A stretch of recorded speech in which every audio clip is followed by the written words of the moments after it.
welcome back everybody to another episode of Making Monsters. I'm Taylor Dolan. We are continuing on our draft series, which I'm very excited about. This is episode number 4, and I have, I think, about 10 more coming out between now and the draft. So there's a lot of draft content coming out, but today we are joined by Jon Jansen. He's a Michigan radio analyst for Michigan football, also former Michigan offensive tackle, drafted by Washington, then Redskins back in 1999 in the second round. But Jon, I really appreciate you hopping on with me.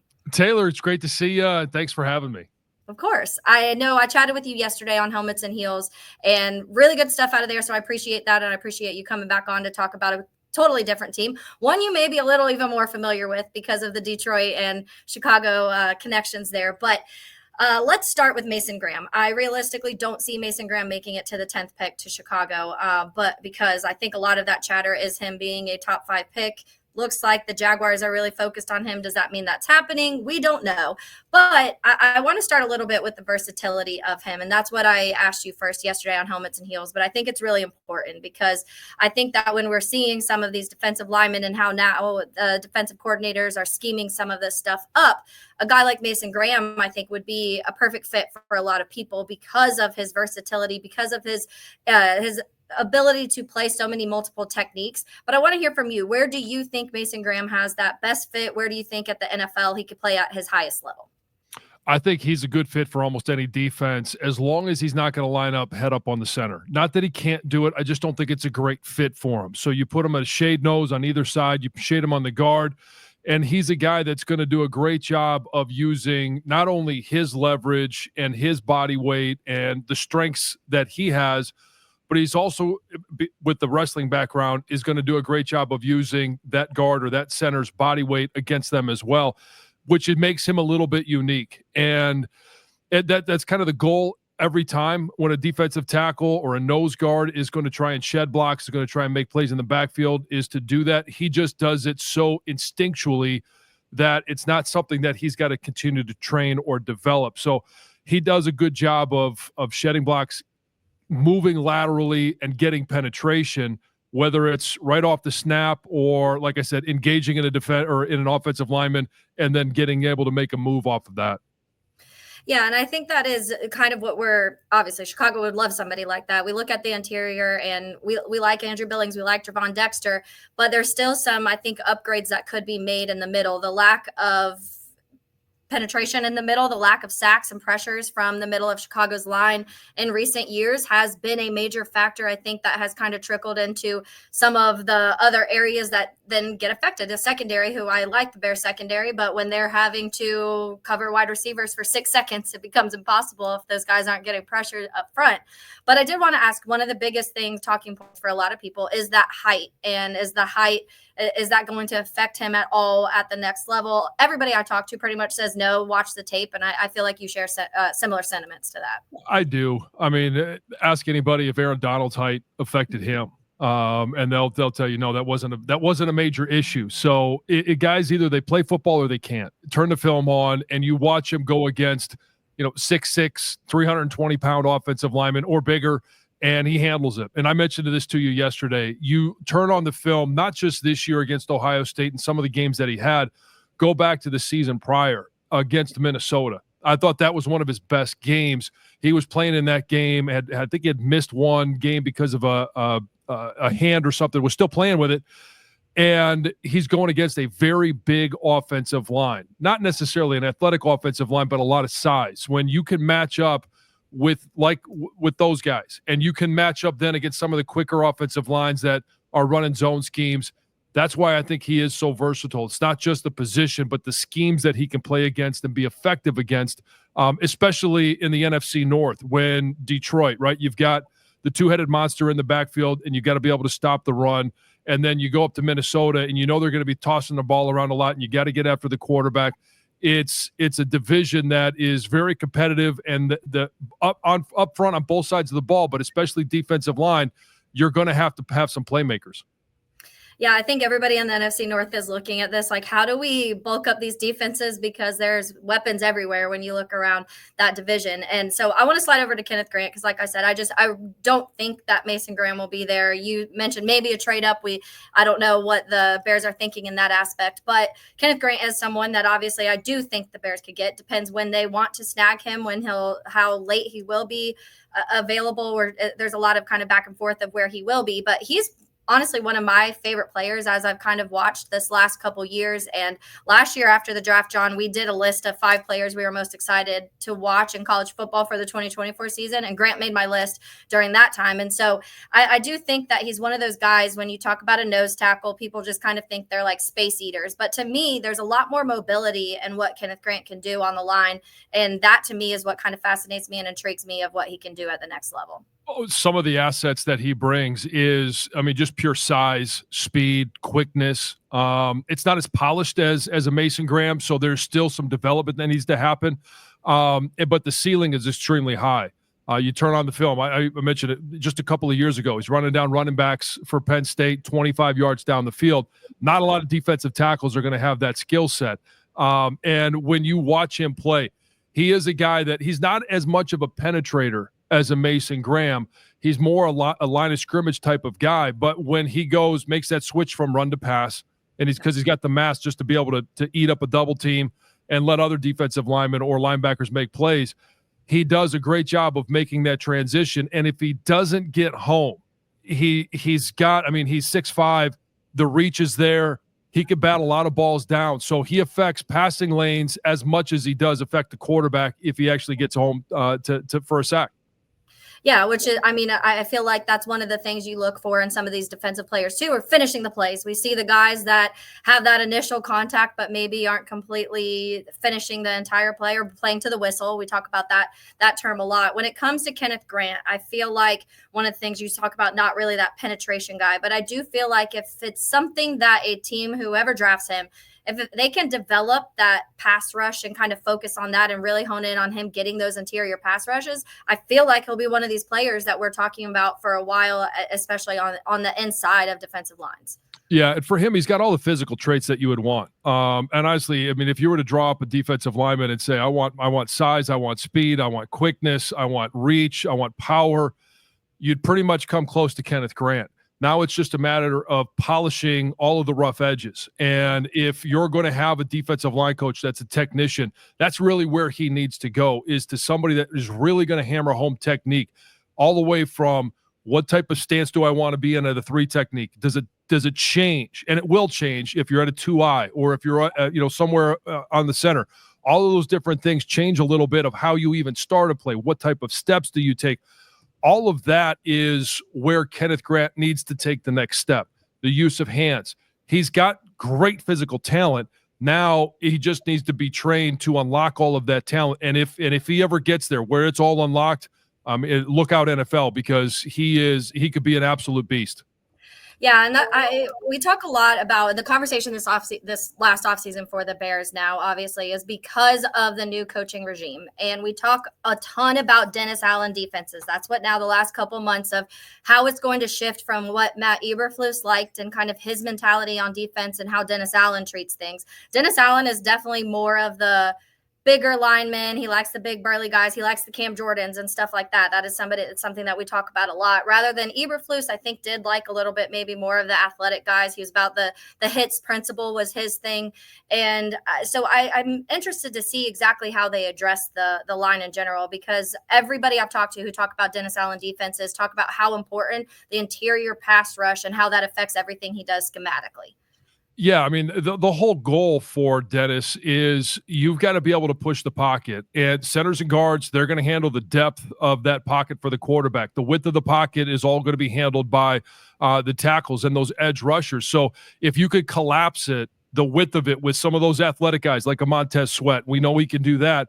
But then you can collapse that pocket from the interior and push some of those centers and guards back into the quarterback, even if you can't get off. But that's one of the things about Kenneth Grant. He does have that pure brute force strength.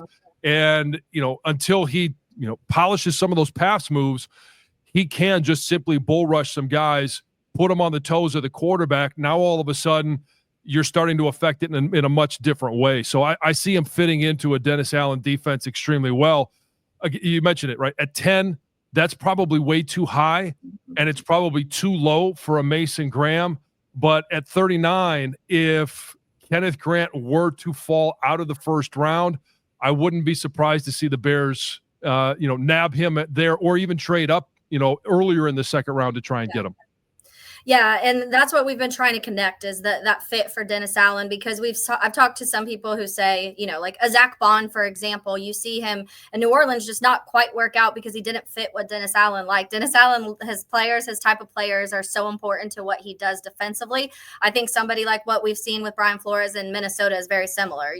The way that the Danielle Hunter, Jonathan Grenard, that kind of swap, Grenard just fit better, and it ended up panning out, and some people were questioning that. So it is going to be interesting to see how heavily he goes into this and what pieces he does like of what Chicago already has. Montez Sweat, I do think fits very well in what he does. But I think there's a lot of other questions kind of surrounding what Dennis Allen may do and what the importance leads to. We've had a defensive coach now the last few years, and now there's Ben Johnson in Ryan Poles' ear. So how much is Ben Johnson saying, no, we need some offensive help on our side of the ball, which leads me to the next person, Colston Loveland. That is a conversation that a lot of people are having because Tyler Warren is somebody that has recently started to get mocked to the Bears at 10 also. I personally would rather trade back a little and get Colston over Tyler Warren, but I want to get your thoughts on what type of tight end that he could be at the next level and what you see from him at his time in Michigan. Well, you think Ben Johnson's going to pass on Ashton Jeanty? I don't think so. I don't know if they're going to want to trade out of that position because we know, and just like, I think that's interesting too, because you do have the pull of an experienced coach in Dennis Allen who's got head coaching experience. Is he able to work his magic on the front office a little bit more than even your head coach can in the wants that he has? Because they've addressed that offensive line. They've done what they can to address the offense in free agency. It's going to be really interesting to see what they do at 10 if they were to trade back and not take Ashton Jeanty. I think Colston Loveland would be a great fit. And I don't know the ins and outs of the contract of Cole Kmet. You can never have too many great tight ends. But if you do add Colston Loveland to this offense, he's a guy with a tremendous catch radius. He's got long arms. He's a taller guy, runs extremely well, runs good routes. And here, one of the things I like about tight ends in today's age of football is those guys that, yeah, there's a certain route and there's a certain concept, but if they can develop a relationship with the quarterback, and much like we see in Kansas City, where you've got two guys that just understand defenses and kind of can read each other's minds and just find holes in defenses. Yeah, you want to be able to run a seam route sometimes. There's drags, there's different routes, but when you have an opportunity to sit down in a defense where you can find a hole and deliver it to a tight end like a Colston Loveland. And I bring that up because Colston has great awarenesses of defenses. He does a great job of reading the defense post-snap and pre-snap.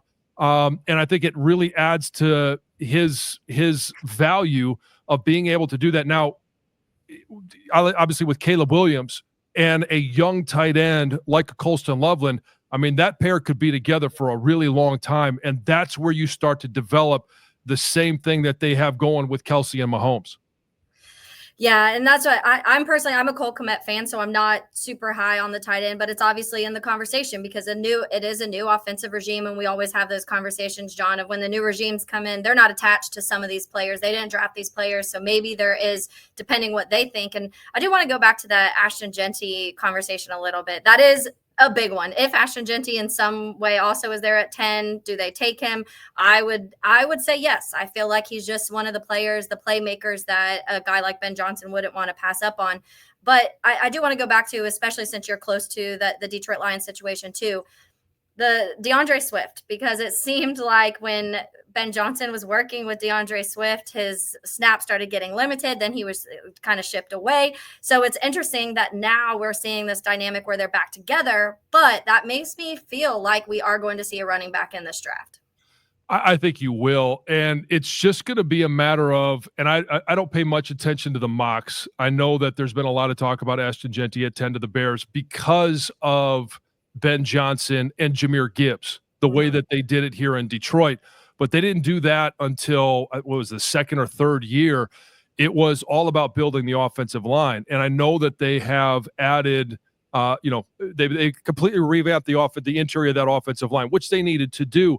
But what are they going to do with left tackle? Because at 10, I don't know if there's going to be a tackle that's off the board at that point. If Will Campbell is there, do you go Will Campbell, or do you go Aston Genty, or do you trade back and go Colston Loveland? It's really going to be interesting. But I know if Ben Johnson follows the same formula, and it feels like he is by addressing the offensive line in free agency, if they go with and I'm just throwing Will Campbell out there as one of the top prospects, if they do that with Darnell Wright at right tackle and one of the best centers in Dahlman, you've just signed Joe Thuney, maybe one of the best, not one of the best, if not the best left guard. Jonah Jackson, to me, knowing him here in Detroit, very much like a DeAndre Swift, where it just kind of seems to be hurt at all the wrong times. Yeah. This is an offensive line that in the next 5 years could be dynamic. And that allows Ben Johnson to do more of what he wants to do offensively. But it's in Detroit, it was always, when things were operating at its best level, run more than 50% of the time, play action pass, another 20 to 25%. Let that offensive line be extremely physical, let them attack. And then that other 25%, hey, you got some of those trick plays, you got drop back passes. To me, that's the ideal situation that Ben Johnson is looking for. And so as I say all of that, do they go O-line? Do they go running back? Do they trade back? I don't know. It's going to be really interesting to see. Or do they even go defense? I don't know. Yeah, I truly don't either. And this is the first year in a few years where I really was like, I don't know. This time last year, I was like, if Roma Dunze is there at 8, the Bears have to take Roma Dunze. There's no way you're missing out on them. Never in a world did I think that the Falcons were going to take Michael Penix. So I really didn't think that was going to happen. But the year before, Darnell Wright, I felt like it was just kind of a recipe of what was about to happen. This year, I really don't know, because that 10th pick, to your point, is a little interesting, because you're not high enough to get one of those top, like the talents this year, just because it is kind of limited. But you do, I feel like you're going to have to reach. You're going to have to hope someone falls, or you're going to have to reach a little bit. And so there's so many ways they can go. And I also think because of the new regime, it's kind of hard to tell. To your point, is Dennis Allen going to push on his end a little bit more, or is Ben Johnson going to say, hey, look what I did in Detroit with an offensive line or with a running back or whatever it may be.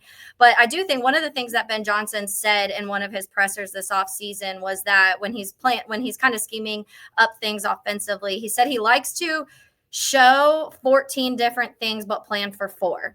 And so that just kind of manipulating the defenses, and the defense doesn't really know what's happening because there's so many things happening. We talk about, I guess, like the wing T type of offense that you're looking back at.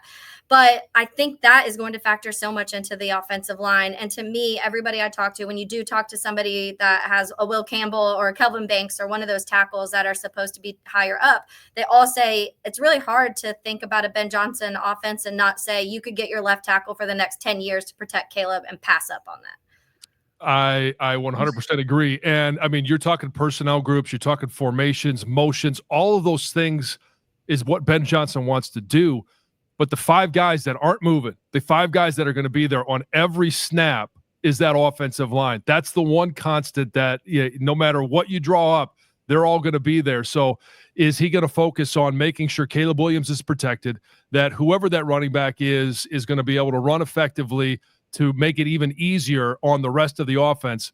That's really going to be what it comes down to, as to who they're going to take at 10. And you're right. It's every draft, there's usually about 4 or 5 guys. You kind of know who those 5 guys are going to go in the top 5. And it could go in kind of any order. It's going to be quarterback. We talk about Mason Graham. Once you get out of that top 5, somebody at 6 or 7 or 8 or 9, they're going to do something completely off the board. And now all of a sudden, a player that the Bears thought might not be there, like a Mason Graham, I don't know, could be there at 10, and it just seems like the whole draft ends up, all the mocks go out the window at that point. Yeah. I think to me, it's kind of like 1, 2, 3 seem like maybe we're pretty confident in what happens there. After pick 3 this year, I feel like there's a lot that is up in the air. And when we're talking about the Bears, and obviously Caleb Williams was sacked almost 70 times this year, and I've been very adamant about helping him, getting that protection, getting him weapons, even if people maybe think it's repetitive, even if they think maybe you don't need a running back because you have DeAndre Swift and Jon Jansen, or you don't need Colston Loveland because you have Cole Kmet, or you did invest in the 3 interior offensive linemen this offseason, so you don't need another offensive lineman. But to me, one of the things that I always go back to, and everybody on here knows I also cover the Jaguars, in year 5, we're still trying to figure out what Trevor Lawrence is. And the reason is because he hasn't had the weapons that he's really needed. He hasn't had the protection he's really needed. And so at the end of the season, we constantly find ourselves making excuses of, okay, well, is this Trevor, or is it Trevor because he doesn't have the offensive line he needs in front of him? Or is it Trevor because the wide receivers keep dropping passes? I don't want to be heading into year 5 of Caleb Williams and still have those questions. And I think the best way to find out what Caleb is putting people in front of him that can help him out a little bit. Some of it's going to come down to the evaluation that Ryan Poles and his staff do. And it's projections as well, because you're not going to fill every need through free agency, through the draft. Every team is going to go into a season thinking, oh, gosh, I wish I had a better left tackle. I wish I had a better running back or a defensive lineman. You can't fill every need that you have. And so what are the biggest needs? What's at the top of the checklist for Ben Johnson? And how many of those can we check off this year? Well, if it's offensive tackle and then, Dennis Allen gets somebody on defense, now you're talking 3rd, 4th, 5th round guys, and maybe they're not going to have that impact. And then you look, okay, well, if we could solidify the offensive line this year and the defensive line, which is still the formula that they had here in Detroit with Ben Johnson, then the years after that, do you want to go and add a skilled guy to, like a running back? Can you do that? Because right now you're picking at 10. Next year, I know the Bears, as a Detroit fan, love it that they're picking at 10. But they want to be picking 17, 18, 19. And if you're picking that much later next year, are you going to get a top offensive talent or an offensive tackle at 18 or 19? But could you get one of the top 2 running backs at that time? And so that's going to be the equation that Ryan Poles is going through, and how they evaluate those 4th and 5th round guys. And sometimes you find those diamonds in the rough, and all of a sudden maybe you are able to address a need that you didn't think you could because you just found somebody in the 5th round that outproduces their draft ranking. Let me ask you this, being a former offensive lineman, because this is not a Michigan player, but it's someone that also a lot of people keep mocking, but he played right tackle pretty much his entire career, and that's the Armand Membo. How difficult is it because we had this conversation with Darnell Wright too. When you're right tackle, you play right tackle your entire college career. If he were to get drafted and the Bears were like, we need you at left tackle, how difficult is that? And how quickly can you evaluate if a player is able to do that? That's a $1 million question, or even more now because the salary cap keeps going up. Let's call it a $10 million question. I don't know that you can just assume that a guy's going to be able to make that change, because first of all, you're going from college to the pros. It's a big jump to begin with, even if you're playing in the position that you've played your entire life. Now all of a sudden you throw that curveball of changing the side of the ball, and you switch everything else in terms of your mind. You switch everything else going from right hand to left hand, right kick to left kick. All of those things, they take time. And some of it is the evaluation of how much does this individual care about the game of football? Because not everybody cares the same amount. How much are they willing to, when you interview coaches and you interview, the people that are surrounding a Membo, and like, what is it that matters to this kid? Is football number one, or are there other things that are in the way? And if you can find somebody that, hey, football is the absolute most important thing in this individual's life, now you have a better chance of being successful making a move like that. Yeah, and that's where it scares me a little bit saying, hey, this is what you've done your whole life. And this was kind of my argument with Darnell Wright too, is you're taking somebody who could be elite or was elite at their position in college at that right tackle, and all of a sudden saying, hey, we're going to switch you over here. The Bears didn't do that. They kept Braxton Jones at left, and Darnell Wright has been good at left, and then he's been good at that right. But it's just a lot of people love Armand Membo, and I get it. I feel like if right tackle was one of our higher needs, I would understand. But I do want to switch over to the defensive side of the ball a little bit again before I let you go. Josiah Stewart, he's another one I want to talk about a little bit. The Bears, obviously, Montez Sweat on one side. They draft Austin Booker last year. We didn't get to see a ton of Austin Booker last year, but there were flashes, there were moments, especially in the preseason. And then they add Dayo Adingbo this offseason in the free agency to try and add and bulk up that outside, the edge position a little bit. I personally would still expect to edge at some point this year. The Bears, when it comes to that, have just been very lacking the last few years. So give us a little bit on Josiah, his kind of maybe his best fit when it comes to defensively, and that Dennis Allen defense. Does he fit there? He could fit in a lot of different defenses. The thing about Josiah, he's always battled he's too small to play against the run. And again, I tell everybody, just go turn on the film. He showed throughout his time at Coastal Carolina and again at Michigan that he can hold up on his own against some of this big offensive linemen. Turn the Rose Bowl on and fourth down, game on the line. He puts a 330-pound offensive tackle in the quarterback's lap and ends the game. So, yeah, he can do it. His best asset is being able to rush off the edge.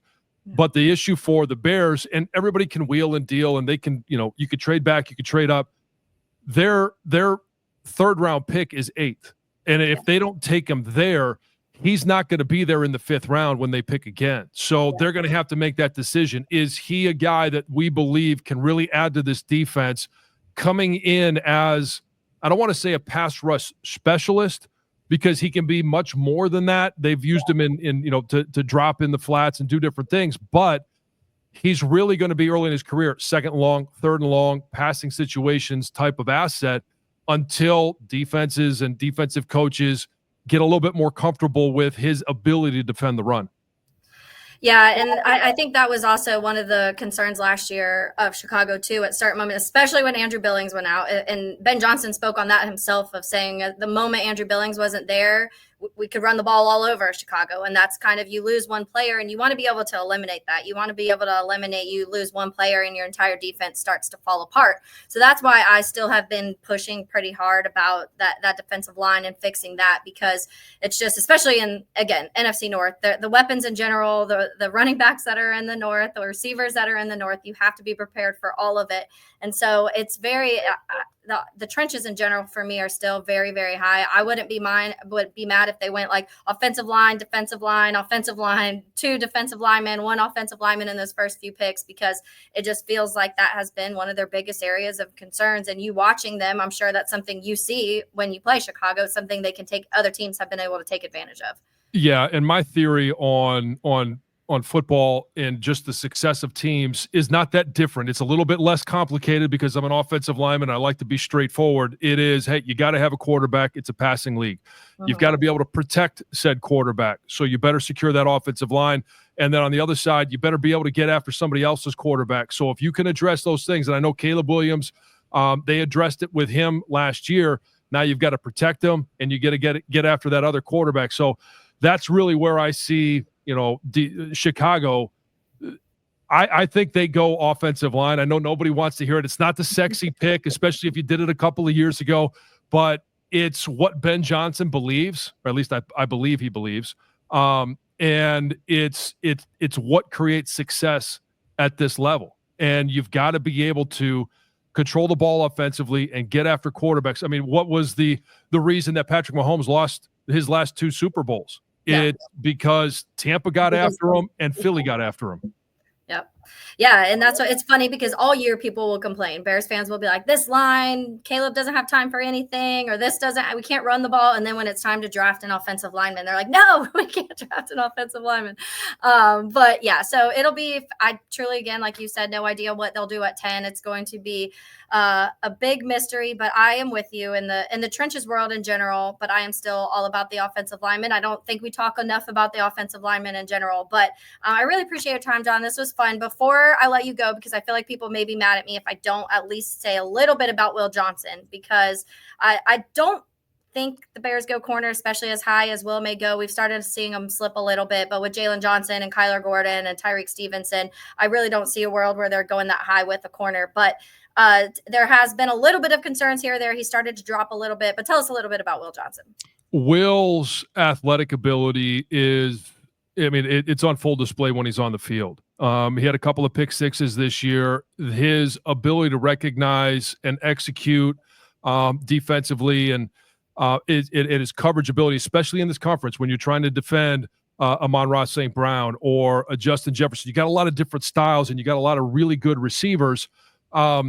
It would be a great asset for the Bears. The question is going to be, and there's going to be 32 franchises that are asking this same question.